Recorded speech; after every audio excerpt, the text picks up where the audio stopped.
Hello, everyone, and welcome to today's webinar, Celebrating Success, Insights from Award-Winning Organizations.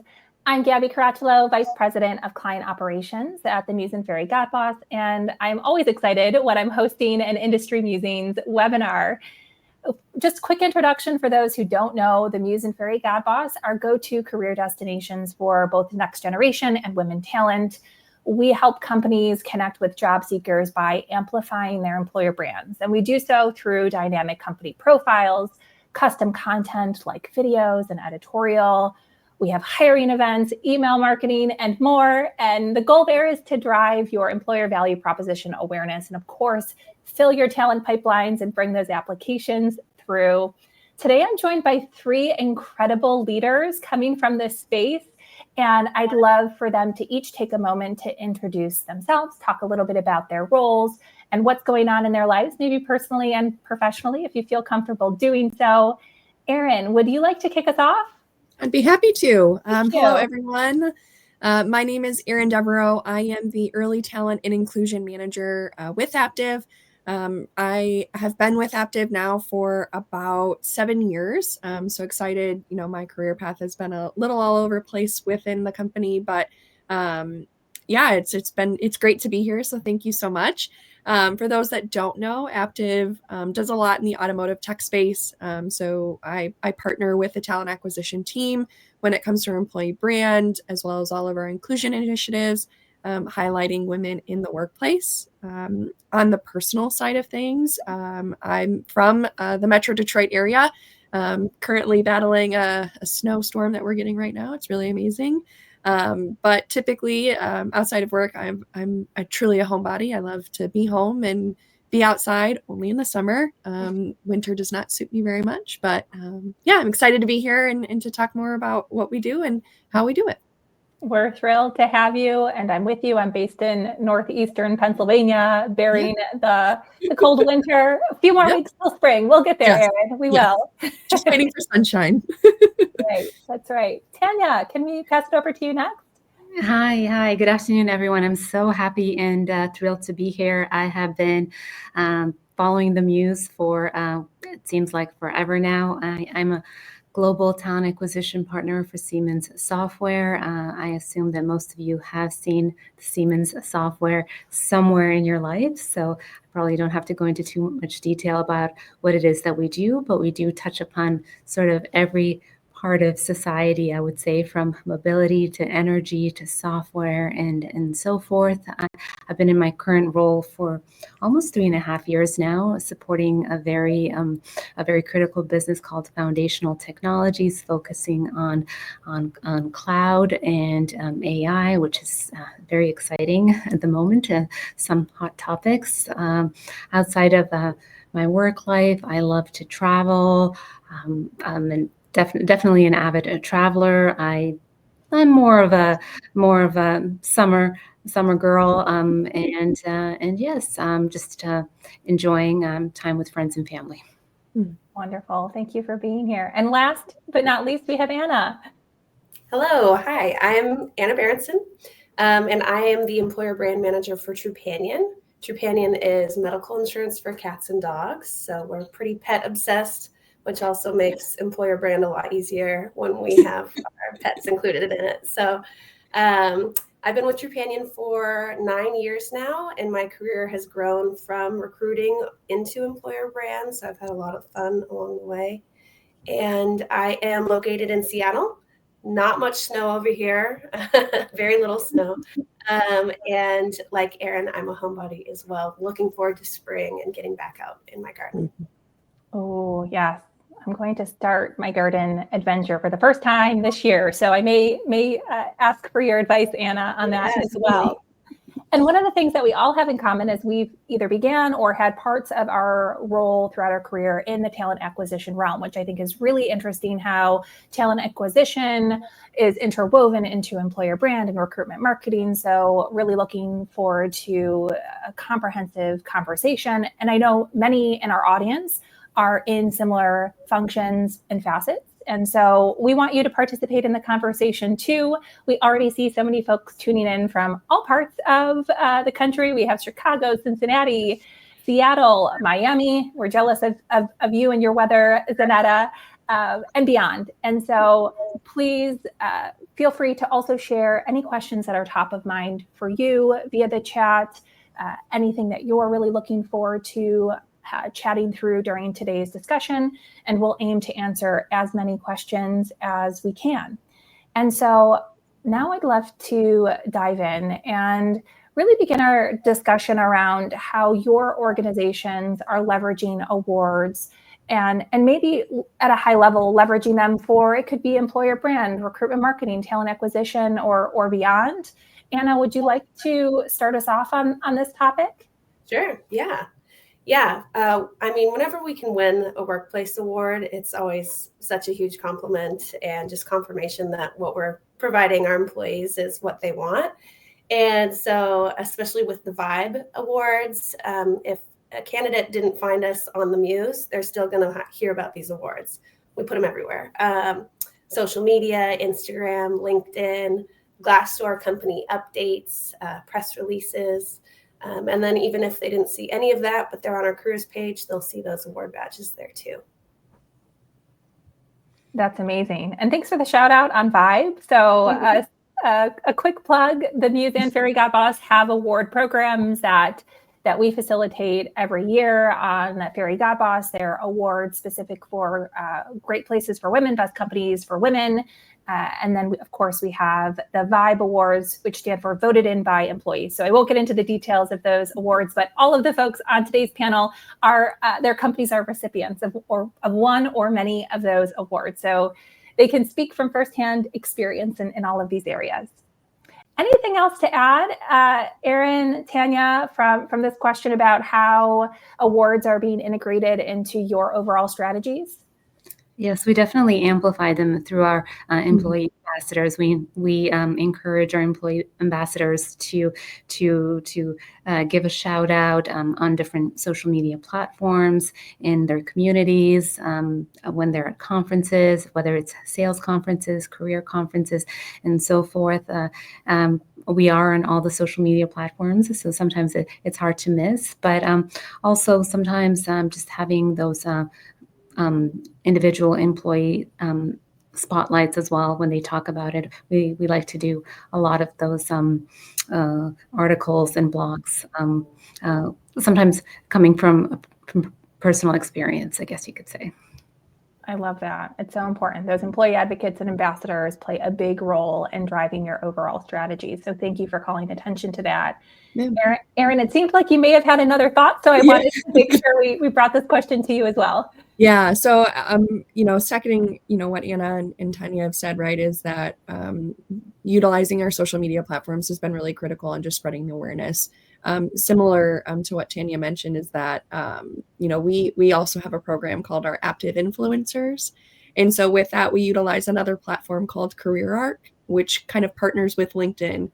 So once you sign up to be, an influencer, there's posts that are automatically published to LinkedIn for you, which really expands. It makes it a lot easier for people to share the news that, hey, we've just won an award, or this is a great place to work, kind of emphasizing the work that we are doing, but also expands the reach just beyond the standard company profile. So it goes to independent profiles, which then further engages audience members, builds in that talent pipeline even further.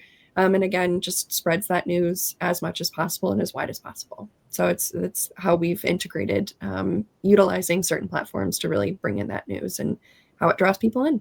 That's amazing. Thank you for calling attention to that tool that you're leveraging, and also doubling down on that influencer sort of role that employees can play. We were talking about that a bit before we went live about how sometimes it can be even more impactful when an employee who may not wear that talent acquisition hat or that employer brand hat or the hiring manager hat to take it upon their own initiative to share all of the great things happening within your organizations, whether it's an award that you've won, an employee spotlight, Tanya, as you'd mentioned, or an article that was published. I always take a double take when I see those in my LinkedIn feeds or on other social channels. It just reads a bit more authentic. And I love hearing those firsthand experiences from the people who are spending 40 hours or so a week within those organizations. It goes a long way. goes a long way. Before we move on, there was a question that came through about if the tool, Erin, I think that you had mentioned, if it posts to people's LinkedIn profiles automatically, or if they have the ability to kind of like see it beforehand, alter permissions, any specificity that you could add there? Yep. So we engage our employee branding team. So I'm part of that team as well. They create the content for individuals. So there's varying criteria, I guess, that we build content for. So for example, like our inclusive culture, our employee resource groups, highlighting Black History Month, those sorts of things. Those individuals who are part of our employee resource groups will have that content posted. But if you're a talent acquisition partner, recruiter, or hiring manager, potentially, it kind of posts any openings or the awards that we're winning, or some of the great initiatives that we're doing with our projects and our programs. So there's kind of some criteria when it comes to being an influencer, but utilizing that career arc, our branding team builds the content in that platform, and then it posts throughout that. So once you specify, hey, I'd like to share United States information as well as what we're doing in Michigan, then the team will build that content out, and then anyone who falls under that criteria, it goes shares automatically. You do have the ability to delete it afterwards if you do not wish to share it from your LinkedIn profile. But beforehand, we don't typically share it to individuals, but because we are such a large company and how many influencers we do have, but there are opportunities to kind of review as, employer branding, talent acquisition teams, just based on what we want to, or what story we want to tell. Thank you for elaborating on that. I've also seen a bit more of a scrappy approach, maybe for a smaller organization, but similar strategy is leveraging a sharing tool like Google Drive to drop that social copy image link, so that folks who are serving in that influencer or ambassador kind of role are able to self-serve, self-select, and manually make those posts. Not as efficient, I'm sure, as some of the automation that tool is leveraging, but wanted to showcase some of the other paths that I've seen organizations take that have proven to be impactful in that regard.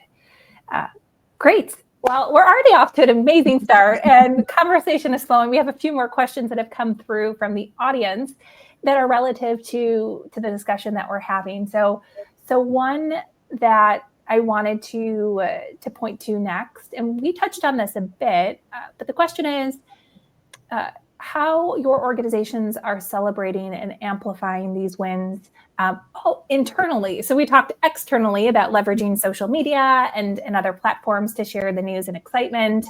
Any insight to share about how you're amplifying and celebrating awards within your organizations? I can start. Sure. So I if that's okay. I know, Anna, you're the employer brand manager, so you might have more information to share from that perspective. But what we do within Aptiv, of course, is any major award win, so that are global company wide, we share with a standard email message with the award, and here's what you can share externally as well. For some of our smaller awards that we're winning, that might be country specific or program specific, we typically share with the teams that were involved. And then what we do is, since we do have so many sites globally, as well as we have monitors that showcase all of our winnings, videos, things like that. And so we post into our each location as well. So that way it just kind of brings that recognition as you're going through, several floors or different parts of the building, you kind of see the same message throughout. And that's how we kind of do things internally. Sure. So it's not as widely celebrated as I'm sure some other, companies have done, but we do ensure that the message does come across for our internal employees. I love that. Thank you for sharing. Anna, anything else that you would add? Yeah. At Trupanion, we are probably a little bit smaller than Aptiv, so we're sharing everything all the time, all the wins. I'd say love SharePoint news posts and sharing those wins out, and then that's where we also put that little call to action if they want to share those wins on social as well. And we've got newsletters that go out weekly, so we're including those wins in newsletters. And then we do also have a Life at Trupanion Instagram account. So it's technically external, but has really good engagement from internal employees on there. So that's another way that those wins are there and a lot easier for them to share as well. That's fun. That is fun. Yes, definitely. Same with us. A lot of different internal channels. I think more than I can count. We call them, well, Viva Engage, but they have a lot of different groups, ERG groups, just in general, a lot of different channels where we update on different awards. Just being a global company with so many different businesses, so many awards are being awarded all the time. So we do get those updates and through newsletters as well. So we try to participate, we try to comment, we try to celebrate our employees in those in those businesses as much as we can.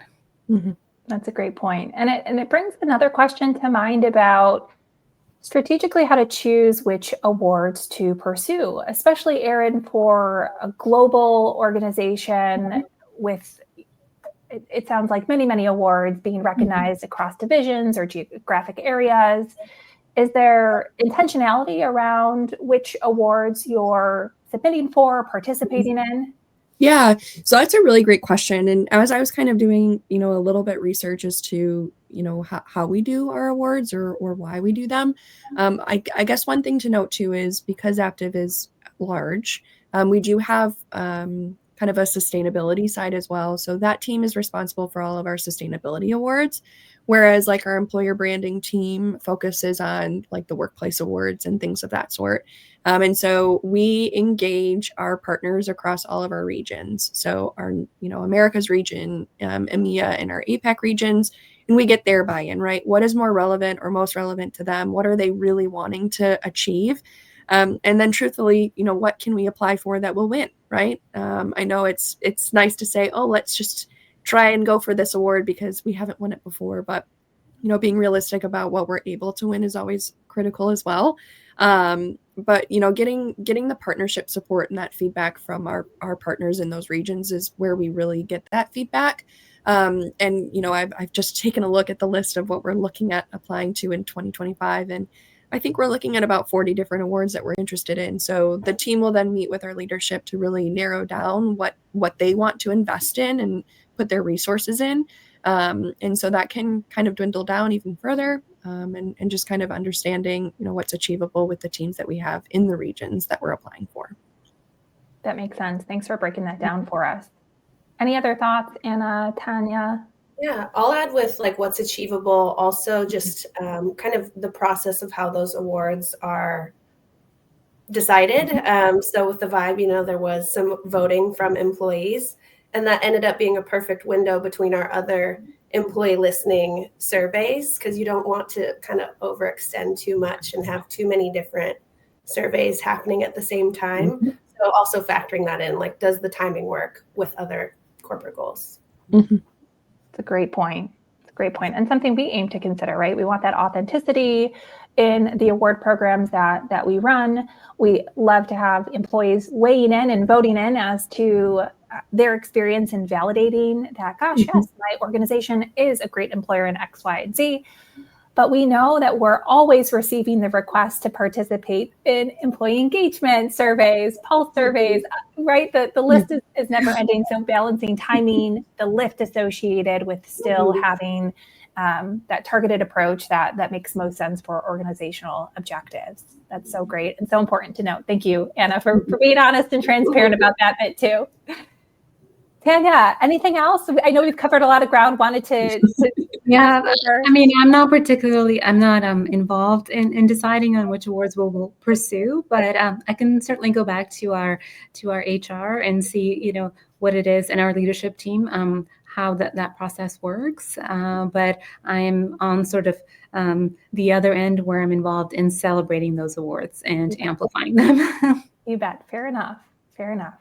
There's one more related question that came through via the chat that I wanted to pose to this team, which is, which awards do you officially pursue versus accept with paid licensing? So I think what Erin is alluding to here is that there are award programs that you have to submit applications for, go through certain processes, versus others that may come across your desk as kind of an automatic recipient of those awards. Any thoughts or considerations on this question? So I can start. Okay. Go for it. So like from my experience, I can kind of say, I've gotten emails before that says, congratulations, Aptiv just won this award, and I've never heard of it. And ultimately that kind of, it makes me hesitant to be like, did we actually win it? Or are you just looking for some money? And so it kind of comes into that aspect of what's really going to benefit, Aptiv's image, the branding, what's going to be recognizable. And if it's an award that is very vague or, is just a general award, it's not something that we'll typically pursue. But that's not to say, right, I don't pass along the information to our teams to say, hey, is this something we actually want to invest in or look into or really dive into? You hear the recognizable awards of like best place to work and most loved place and the best of the best sort of things. And truly that's what we all want, right? And so when it comes to especially recruiting, and you kind of look at that as a potential candidate, right? Of I want to apply to a place that people actually love working at. And as Anna mentioned, right, you have to fill out all these surveys. And if people are taking the time to actually fill them out and submit them and care about the feedback that they're giving, that's where I'd want to be. And so it's kind of weighing in that aspect of what's really going to benefit the company, but what's really going to make an impact with the candidates externally as well. I love that. Yeah, that impact piece is so important and is a very nice segue to our next audience question. And gosh, I have to give kudos to the audience. So many thoughtful questions here. Thank you so much for being so active in the discussion. And it's the question around ROI, the return on investment from awards. I think we've all spoken to the intentionality and the lift associated with going through the awards programs, possibly making the list, then amplifying and celebrating those awards. Once that wraps, how do we define success? How are we measuring the impact? I see some head nods. Anna, maybe you can kick us off with this one. I know it's a complicated question to answer in just a few minutes, but maybe we can start the discussion today. Yeah. With employer brand, there's really no instant gratification when it comes to publishing an award and then seeing like a windfall of applicants coming through. It doesn't quite work like that. They might see your award and then click over here and click over there and learn something new and still think about it. Think about that job that they might be interested in. So their career, the applicant journey could take days or weeks. Maybe they don't even see the role they want just yet, so it could take months. So there's a lot of like little wins you keep an eye out for. We saw once when we published a win, we saw a huge uptick in followers on LinkedIn, like same day. So that was noticeable. And then once we published a social post about a win and an employee felt empowered enough to speak up and share their positive experience working at the company on the post. So that was just like a priceless win right there, I'd say. Oh, I love that. That is such a great example. Thank you for sharing. And yes, I echo that same sentiment, right? If we're thinking about awards as employer brand strategy, employer brand is the long game, right? Mm-hmm. It's building that awareness, that brand engagement, even if it doesn't correlate to an immediate application right away. And so I appreciate the call to that. And yes, priceless story there in terms of the employee sharing their authentic experience firsthand within that announcement. That's wonderful to see and hear. Any other thoughts, Erin, Tanya, on how you would approach or think about the ROI on award programs? Well, along the same lines that Anna mentioned, basically just reviewing our traffic, maybe employee engagement on Talent Insights.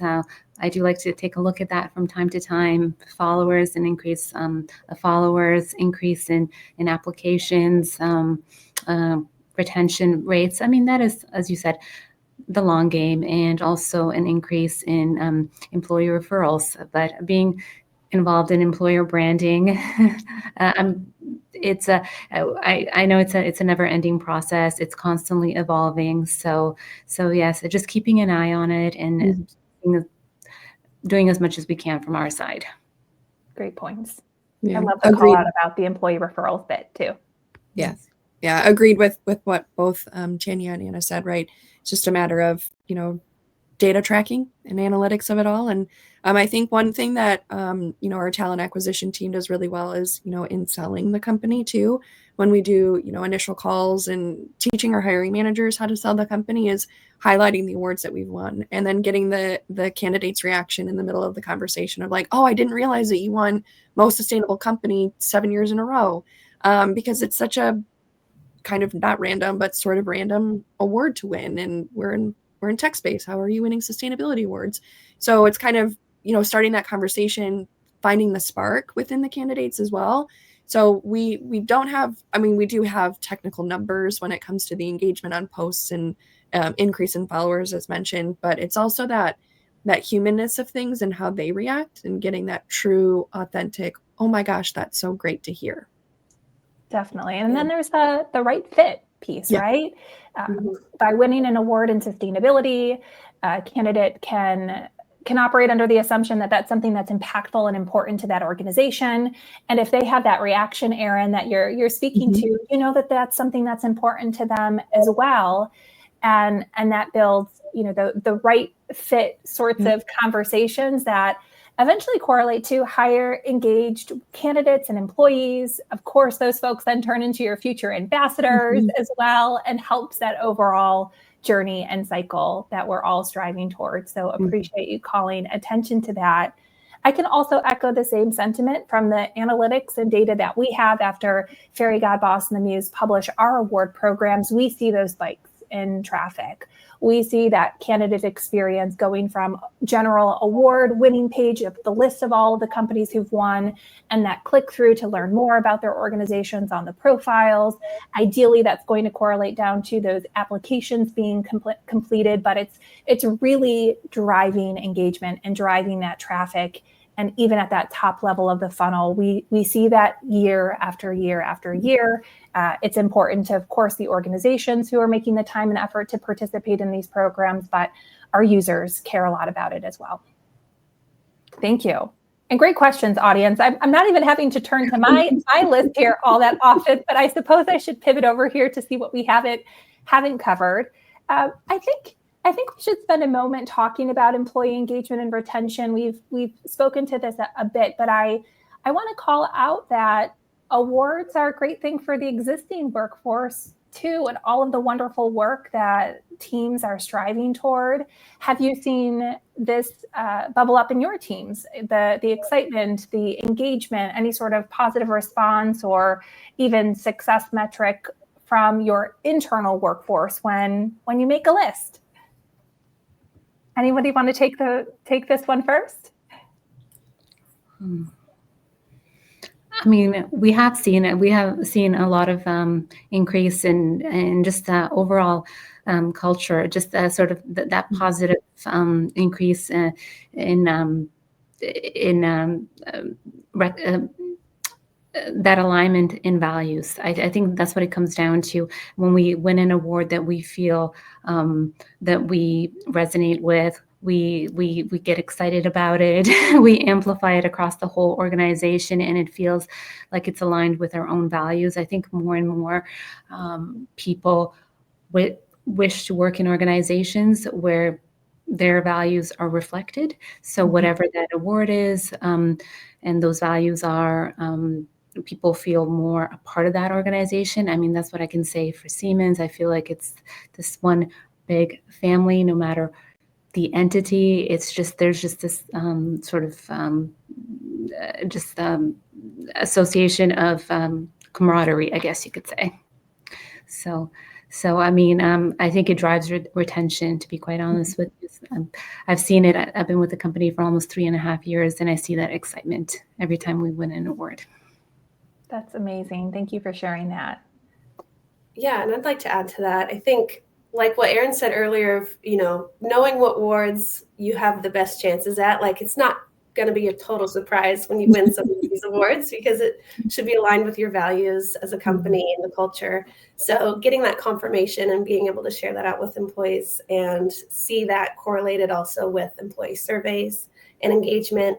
And then one thing I love about my job is getting to share these awards that we're winning with our CEO and get her excitement as well. So getting that excitement from the very top and sharing that out with the company. Gotta love when you get that executive buy-in and the ability to brag about the great work that you're doing. It's important, right? And I love the highlight of really showing the values an organization stands for, aligning those values to the awards that you are looking to pursue to ultimately attract the talent that is going to resonate and align with those same values. We talked a bit about that, but that's exactly why organizations put time and effort to showcasing their employer value propositions. What makes them different? We're not talking about applying to every single award under the sun. We're being strategic about the ones that are the right fit for us and the talent communities that we're looking to attract. And of course, that resonate with the existing workforce to drive that engagement and retention and excitement about all of the great work that we're doing. So thank you for calling attention to that. A couple more questions here, and these are more of a rapid fire sorts of questions. I wanted to ask, what has been the most surprising benefit of winning an award thus far? Anything that stands out to you? I can say this. So, like I mentioned, right, a lot of our awards are determined from a global audience and our global partners. And I think one thing that is really awe-inspiring is that there are awards out there that you didn't think truly existed. So I know, Gabi, you mentioned this, right? The Muse and Fairygodboss does the best place to work for women. But I didn't realize that there are also other organizations that do that in the APAC regions. And so to kind of have that recognition of, oh, wow, I didn't realize this was a thing. And, it's just kind of building that loyalty, that excitement, as we mentioned, to say this is so great that we're winning these types of awards in countries that typically don't celebrate women as often. And so to have that recognition and, that celebration is fantastic as well. So I think that's one thing that's really caught me off guard is like, oh, this is new. This is great. Where can we do this more of? And powerful. That's amazing. I appreciate you sharing that, Erin. That's great to hear. Anna, Tanya, any other thoughts, surprises? Yeah. And I'll just add to that. I feel like employer brand, talent attraction, recruitment marketing, like these are all newer pieces of the puzzle. And I feel like workplace awards have been a really big way to get for stakeholders across the company to recognize that these are important pieces of what we do and what employer brand is, what recruitment marketing is. So I'd say that really helps with executive buy-in.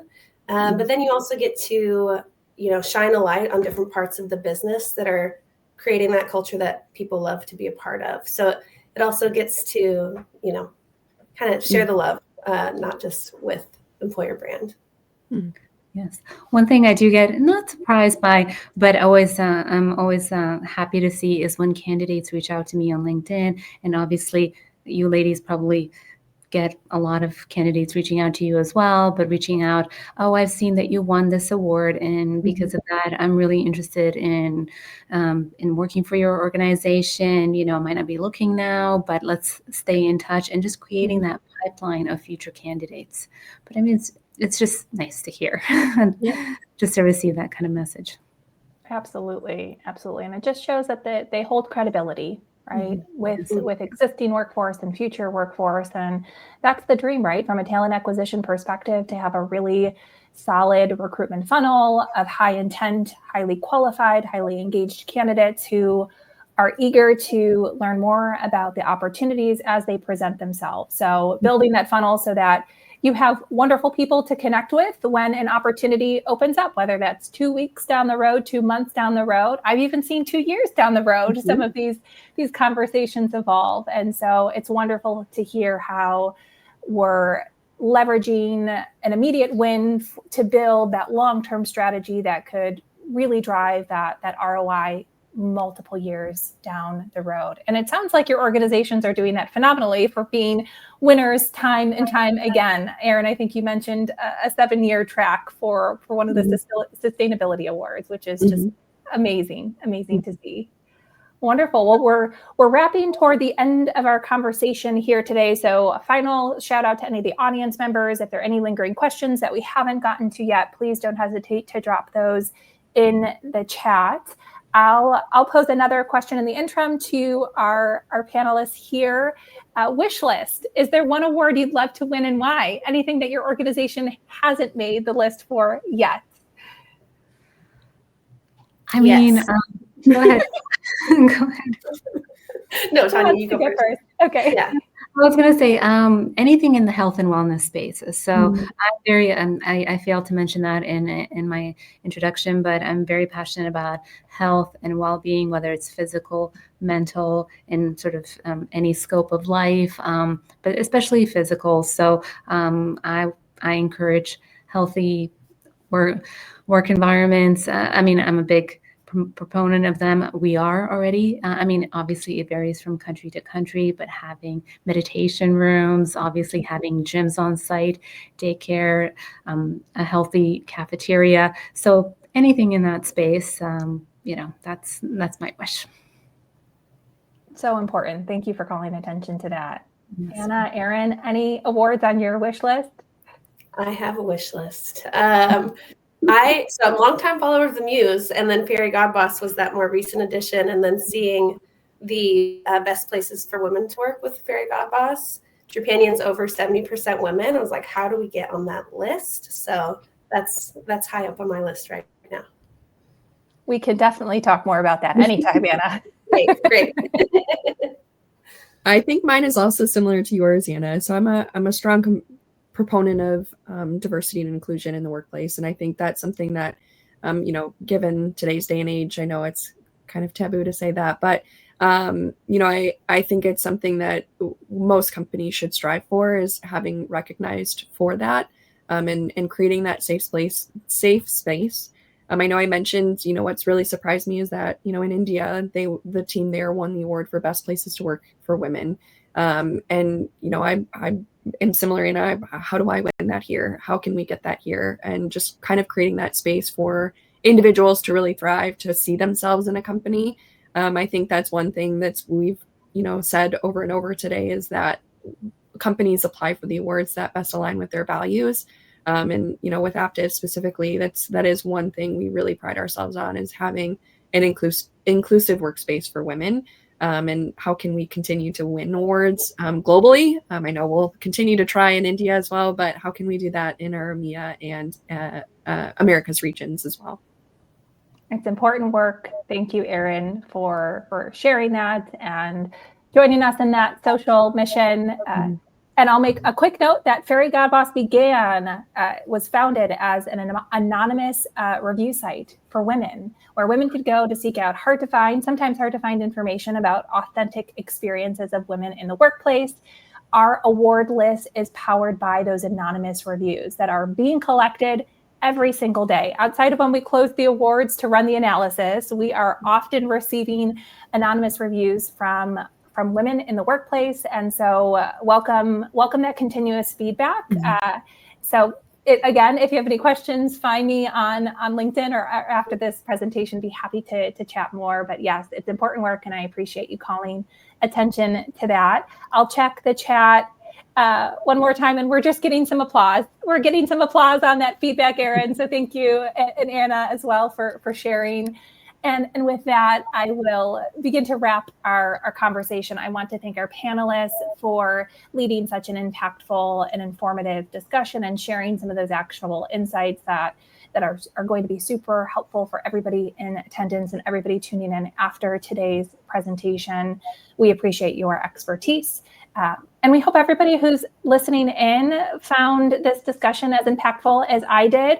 We want to make sure that we continue to bring webinars that are insightful and informative and exactly what you want to hear about. And so as Daniela just dropped in the chat, we'd welcome any feedback that you may have on the type form that's listed on the right-hand side of your screen. We talked about surveys. I promise this is a 1-minute survey. We'd love for you to share your feedback. And please remember that partners like the Muse and Fairygodboss are here to support you in all of these ventures, providing resources and insights to help you navigate, which is the ever-changing landscape of employer branding and recruitment marketing and talent acquisition. Thank you again, everyone, Erin, Tanya, Anna, and our audience for joining us today. We look forward to seeing you at our next Industry Musings webinar. Thank you so much. Thanks, everyone.